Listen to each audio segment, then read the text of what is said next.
Welcome, time for some art fun. Today, we're going to test this Holbein Acryla Gouache, making this adorable little floof owl, so stick around. I recently made a video about my 40th birthday trip that my husband took me on to our local, oldest, biggest art supply store, where he said, just go to town. You're on a budget-free art supply spree. And man, did I spree it up. And one of the things that I decided to spree on were these acrylic gouache tubes from Holbein. They're so gorgeous. I got the crimson here, which is just like a pinky red. I got the lemon yellow, again, a mixing color. These are two of the main mixing colors here. And I also got this ultramarine. Some people use this reddish blue as their mixing, but most people use this cyan blue or cerulean blue, which is more of a yellow blue, as the mixing color. And you can pretty much get any color out of those three, including black, by mixing all three of them together.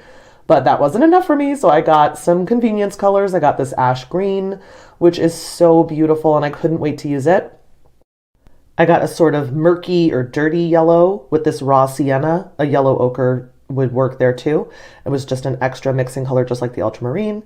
And this pale mint is just the prettiest tube. I've never seen such a pretty tube, and I just couldn't live without it. So I'm going to obviously test it first. So here's the swatching session. And then we'll talk about the paints as I make a SpeedPaint piece. But you can see as I make these swatches, I use concentrated color and then I water it out on the edges so you can see what it looks like watered down.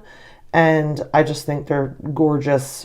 Oh, super pigmented, beautiful colors, and I loved using them. They come out of the tube perfect. There just wasn't a dud among them. There was not one dud.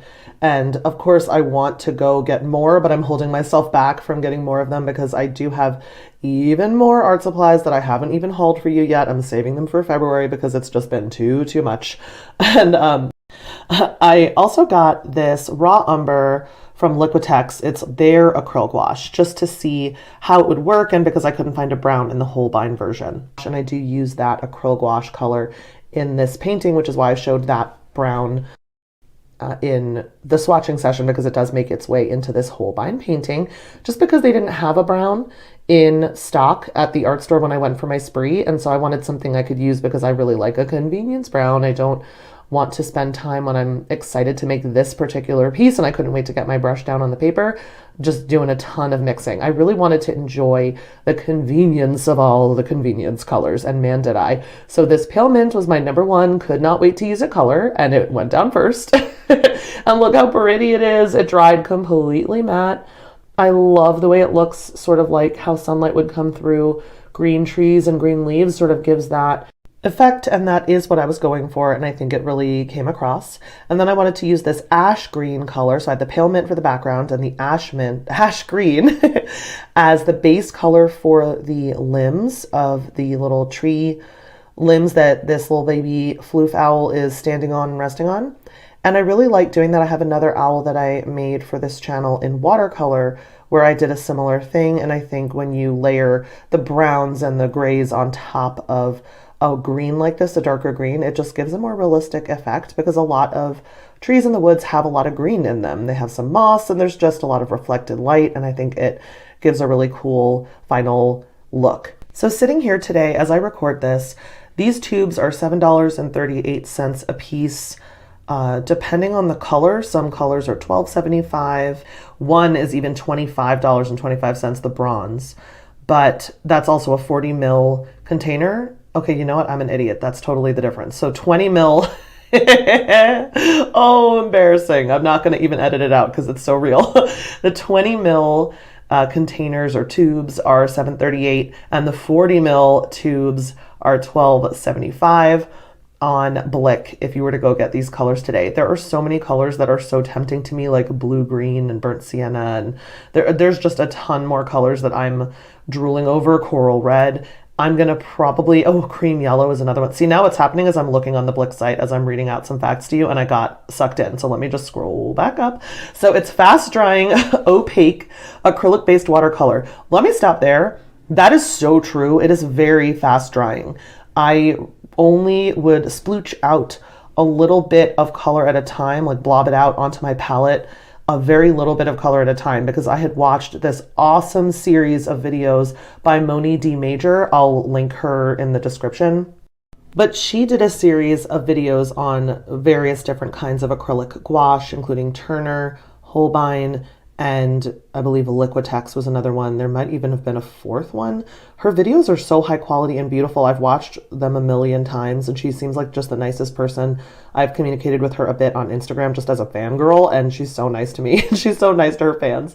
So I highly recommend you watch her videos if you're considering this supply. But she really goes into detail, and she also does figurative painting, like human figures, whereas I do the cute animals, so it won't be repetitive. You'll get different information from each video. But I watched her videos before I decided to get these, and that's one of the reasons I knew I wanted them. And one of the things she noted about this particular brand is that it does dry super quickly, and that's definitely what I experienced. But that wasn't news to me anyway, because any acrylic gouache or matte acrylic that I've used so far dries really quickly. So I'm kind of used to that, and I use my golden retarder. It's a medium that will slow down the drying process if you mix it in with your paints. If I'm going to have to mix a lot of paint, I'll mix that in so it survives on my palette a while longer. Luckily, the only thing on this painting that needed a lot of paint were the things that were pre-mixed convenience tubes, so the 2 greens. And everything else I was doing sort of variations intentionally, so I didn't mind if it dried and I had to mix a little bit of a different looking color, because that's kind of goes with the territory on an organic being like this little baby Floofy. So I think that only helped by using little tiny amounts and not necessarily getting a perfect match. When I went to mix more of a color, it's good. It made the fluff and the fur look like every little feather was hitting a different element of light. But definitely keep that in mind if you're doing larger pieces, or if you need a lot of a mixed color instead of a convenience color. Put something in there, whether it's water or, like something like the golden retarder, something that slows things down, because you'll cry your little eyes out when your expensive paint dries on your palette and you literally can't bring it back. It's over. Now, the Blick site also does note that this is water soluble while it's wet, but it's water resistant, matte, and opaque when it dries, even on dark surfaces. And again, that's also true. When I was doing the swatches, I definitely noticed that. And I was watering out the sides when I was doing the little swatches. 3 seconds later, it was dry, and I brushed some water over the pale mint sample and nothing happened to it, because once it was dry, it was over. The water solubility moment fled the building. But yeah, you should know that this is fully the 3rd time that I've painted this same floof owl. I used my own sketch as the reference picture. And I'll just pause really quickly so we can enjoy this satisfying tape peel moment. And for this particular painting, this was so extra satisfying because of that solid background. I just loved seeing that edge. I just think that was so satisfying, extra satisfying. But yes, this is number 3, the 3rd time I've done this same boy. So I'll put those in at the end and you can vote on which one you think is the best in the comments. I love this piece. I already put it up on Redbubble so that I could order a sticker for myself. But I am done with the paint at this point. I'm just putting in some colored pencil detail with my Caran d'Ache pencils. I also added some white pencil after this that I didn't record, just to lighten up some of the darker fur on the forehead that I wanted to be a little lighter with a white pencil, and it really worked beautifully on this. So multimedia worked on this. I love how the trees came out. I love the composition. I love the values. I'm just so happy with this thing. I hope that you really enjoyed watching it come together. See what I mean by the little white, how I used white on this to lighten certain things up? You can definitely tell. I love the texture. I loved these paints. I think they're so pigmented. There's such a color punch to them. And they were just a pleasure to work with. They were so delicious to work with. And I loved this color palette. This is a very me color palette. So if you enjoyed this video, remember to like, subscribe to the channel if you haven't yet by clicking the little red button. If it's red, that means you're not subscribed. And until next time, remember, create something cute.